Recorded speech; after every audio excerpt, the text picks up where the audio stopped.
Hi everyone, welcome back to my channel. And if you're new here, welcome. And in this video, I'm going to be talking about the books that I read throughout the month of August. And I actually read 9 books. I'm going to try to keep this video as short and succinct as I can. I'm not sure why at this point. When I make long videos, it won't transfer over to YouTube. I'm not sure what's up with that, so I had to break my last wrap-up video into 2 separate videos. I'm hoping that won't be the case, but if it is, we'll just go with it and I'll figure out how to divide it up. And this is a channel where anything and everything can happen. You might hear mowing outside, or my dog barking downstairs, or my children laughing and singing or screaming at any time, and I will not be able to edit any of that out. So thank you so much in advance for just rolling with it. We're gonna just jump right into the books. I'm gonna go in the order of what I read.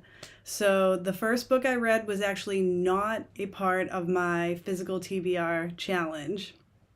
So right after I made that video, I had a library hold come in for The House That Horror Built by Christina Henry that I was really surprised showed up that fast. And luckily I was able to devour that book in probably like 2 days. So I got that one done right out of the gate. So The House That Horror Built by Christina Henry is about our main character, who's a single mother to a teenage son. Her name is Harry Adams and her son is Gabe. And she is currently working cleaning a house, a huge mansion, for a movie director who's now a recluse. His name is Javier Castillo. And this book is really interesting. So actually, the way I'm going to do my book reviews this time is going to be a little different than how I did it in last month's video. I didn't really like how I went about rating the books because I felt uncomfortable about that. So I think what I'm going to just do is summarize the book succinctly and just tell you what I liked about it, what I didn't like about it, and let you just come to your own conclusions about if you should read it or not. Because these things are just so subjective. What I really liked about this book, there was a lot to really like about it. I was sucked in from the get-go. I really enjoyed the dual timelines. So there's the present day, and then there's also point of view of Harry from the past, from her childhood. And then there's also the dual timeline of Javier and some of his childhood and his career as it began. And what I liked about this is that, and this is another aspect that I liked about the book, is that there was a real focus on family, especially like parenting dynamics. So we have these parallel families. So we have Harry with her son, Gabe, and then we also have Javier and his son. And we get to explore throughout the book like the history of both of those families. And I liked the commentary on parenting and child-parent relationships, but I actually wish she had been a little bit more explicit in that commentary, because the other aspect I liked about this book was she had a lot of explicit commentary on what I feel like class issues. So we have Harry who, due to certain circumstances, does not have a lot of money. This is one of the best jobs that she could get, but there's a lot of, she's struggling financially. There's some things coming up in her personal life, and she's really trying to keep them from her son because he's now, I believe, in like 9th or 10th grade, and she doesn't want to stress him out. So she's like keeping those as much as she can to herself, versus we have Javier, who has become this really like rich, successful movie director, and what that has meant for his family and the impact that it has on him and his child, but also just highlighting the discrepancies there, the imbalance of power as well. And I thought that was really well done. The writing style was great. It was fast-paced. I was never bored when I was reading it. It has this like haunted house sort of element to it, where you can't really tell, is like the house actually haunted or is there something else going on behind the scenes. There's fun references to actual horror movies and horror franchises that I really enjoyed as well. So there was like a lot to love about this book. Like all the way through, I was like telling my spouse, I was like, oh my gosh, I just love this book so much. So unfortunately, and if you've watched other reviews on this book, I would say the same thing. The ending was honestly disappointing just because it was really rushed. It felt like the last 20 to 30 pages, there was just like so much happening. And the other aspect of it was the ending. I felt just could have been done a little bit differently. It was, on the one hand, I feel like to give the author credit, she was trying to pay homage to other horror books or movies that she was referencing. On the other hand, I would have liked to see her kind of do a twist on that a little bit more. And it ends like somewhat abruptly, impossibly ambiguously. So the ending just like didn't do it for me. It didn't ruin the entire experience, but it did kind of bum me out because I was really like enjoying all of it all the way up. So, I mean, I would still read it. I really would. I mean, it's okay to be mad at endings of books. That's how I feel about it. Because I don't really necessarily feel like you have to let an ending of a book completely ruin the reading experience. Although I will say the other aspect that was a negative for me, and it's weird because it was also a positive, so let me explain. I loved that it explores this relationship between this mother and her teenage son, especially since I have a teenage son, and I just love when books explore things that, are relevant to me. However, I felt that the characterization of her son was not realistic. As someone who has a teenage son but also works with teenagers, she creates this son who appears really to be a little bit too perfect. And the reason why I feel that was done was because it helps to create, or rather it helps to, how do I put this? Something happens later on in the book, and she needed him to be perfect all the way up so that it kind of makes other things that she's doing with the horror make more sense later on. That's really all I can say about it because I don't want to go into like spoiler territory, but I just wish that he had been a little bit more fleshed out or seemed more like a regular teenager. He just seemed to be a little too like wise beyond his years and very much adult in certain ways that I don't feel like many teenagers are. And so their relationship was just like so solid, so that it could get rocky in the book in order for the horror elements to make more sense. So that happens like later on. So I was just kind of like, I see why you had to do that, but I wish you hadn't had to do it that way, I guess. But like I said, like I would say the first half of the book was totally in love with. Then things started to get a little bit like, and then the ending was just kind of meh. But I don't know, I still really like enjoyed what I enjoyed about it. So that's all I'll say about that. And this is why, even though I tell myself, oh, I'm not going to make these review videos super long, I can tell that this is going to be super long because I can't stop talking about the books. Okay, so the next book that I read this month was The Bell Jar by Sylvia Plath. Oops, we'll put it this way. And this is literary fiction. It's a classic. Most people have heard of it. I had never read it before up until this month. And I bought it as a Christmas gift for myself because I thought the cover was beautiful and the illustrations are gorgeous. And I was like, I've read Sylvia Plath poetry. I feel like I should probably read this, but it just never felt like the right time. And because it takes place in the summer and heat is a real like part of the book to some extent, she kind of uses it as a metaphor. It has to do with like connecting. I'll just read like this first part here so that you can hear what I'm talking about. This is the first sentence or two. It was a queer, sultry summer, the summer they electrocuted the Rosenbergs, and I didn't know what I was doing in New York. I'm stupid about executions. The idea of being electrocuted makes me sick, and that's all there was to read about in the papers. Goggle-eyed headlines staring up at me on every street corner and at the fusty, peanut-smelling mouth of every subway. It had nothing to do with me, but I couldn't help wondering what it would be like, being burned alive all along your nerves. I thought it must be the worst thing in the world. So that's the first paragraph. And that first paragraph is like super important to the rest of the book.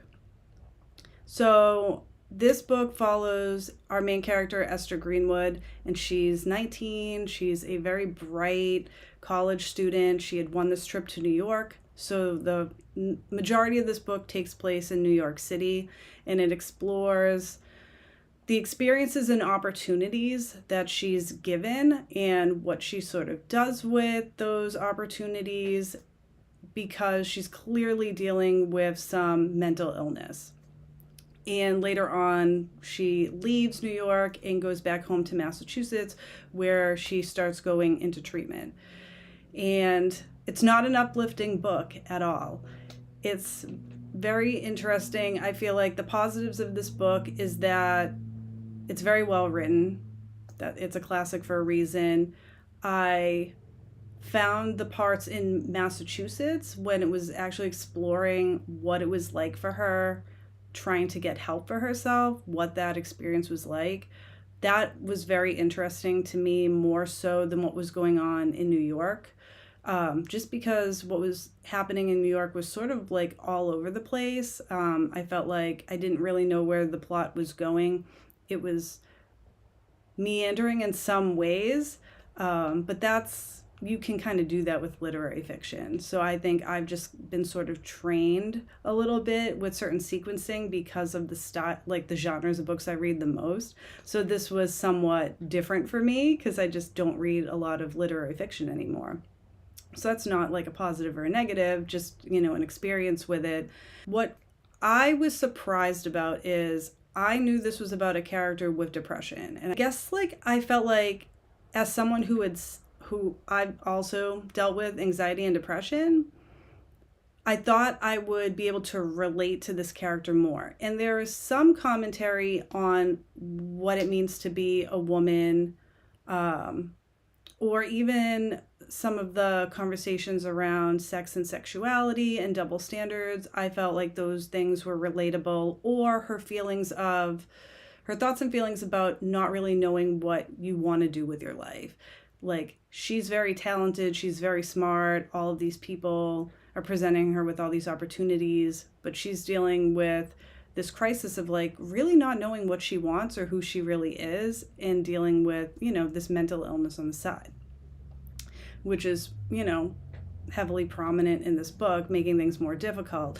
Those things I could relate to, but the majority of her experiences and her feelings and thoughts, I actually couldn't relate to. I was like, this is really interesting.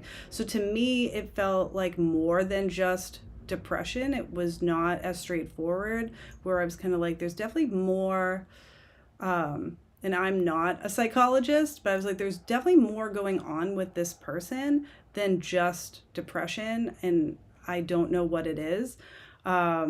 So in some ways she was a little less relatable, just because of some of the situations and choices that she made throughout the book. I was like, okay, I wonder why she's doing that. And I could only guess that it just had to do with her mental illness. That was, was beyond just the depression that she was dealing with. So I think the depression was just one symptom. It wasn't just one diagnosis. So like I said, it's not a fast-paced read. So I'm used to page turners. So it took me a little bit longer to get through this book, but that's not necessarily a bad thing. I definitely feel like if the premise sounds interesting to you, you should definitely check it out, because it is a classic. But it's not, for me, one that I'm going to reread again and again like some of my classics. This isn't a comfort read. This would be something like if I wanted to explore this book more deeply for like a college class again, then I might read it again. But it was a good book. Yeah, I mean, check it out, Sylvia Plath. So the next book that I read in the month of August, I actually read on audio, and it was called A Flicker in the Dark by Stacy Willingham. And this psychological thriller follows Chloe, and 20 years ago, her dad confessed to killing a bunch of young girls in her community when she was young. She was probably a tween at the time. And now it's 20 years later, and she is a psychologist, and she's getting married, and now these crimes are popping up that are similar in nature. There are things happening that make her realize that there's some kind of a connection to her past, especially based on like where some of the bodies are being found and things of that nature. And she's also being contacted by this reporter who wants to interview her because it's 20 years later, and they just kind of want to revisit that story, but also in light of these new murders happening, they want to interview her, and she's like not really into that. So it's really just about her trying to help solve these murders and who's behind it and what's happening. So the positives of this book is that I actually really love the audio. The narration was great. It was very fast paced. However, it's a typical thriller. It's over the top. It doesn't necessarily stand out. I guess the twist extremely early on, and yeah, it was just sort of over the top. I still think like it's worth reading if you just want something to listen to on audio that's fast paced. But just keep that part in mind. The other aspect about this that I didn't love, and this is a trope that I don't enjoy at all, and I'm looking at you, Death of a Bookseller. If you know, you know. But I do not like books that use either drugs or alcohol as a way to discredit or make our narrators or our main characters unreliable. It was like done way overkill on Death of a Bookseller. I really did not like that book at all and do not recommend it. But in this one here, it's just that she is, and this is where it's weird because like she's this psychologist, psychiatrist, but she's also taking prescriptions illegally to kind of deal with her own trauma, which she should know better about considering she's working with other people on their trauma. And it just sets it up like, can we believe this character? Can we not believe this character? And I would have just preferred, I feel like she would have been a stronger character if that wasn't in there. I feel like there's another way to kind of show that she's not a perfect character without going that route. And I find that a lot of thrillers and horror books like do that a lot. So I don't love that. But it was a wild ride. The ending, like I said, I predicted the twist right away. It was still like, it was just like a fun little read. I got through it relatively quickly. It was also very similar to another thriller that I had read not that long ago. And then in some ways, it was also kind of reminding me of the next thriller that I'll talk about. But I am going in the order of the books that I read. So Flicker in the Dark, it was okay. It was a fun time. Hi everyone, it's Editing Amy jumping in. Obviously, this is now a two-parter. This footage was pretty much almost an hour long, so I knew I'd have to split it in half. So I just wanted to say thank you for watching part 1, and I hope you'll come back again and see part 2 next time. Have a good weekend. Bye.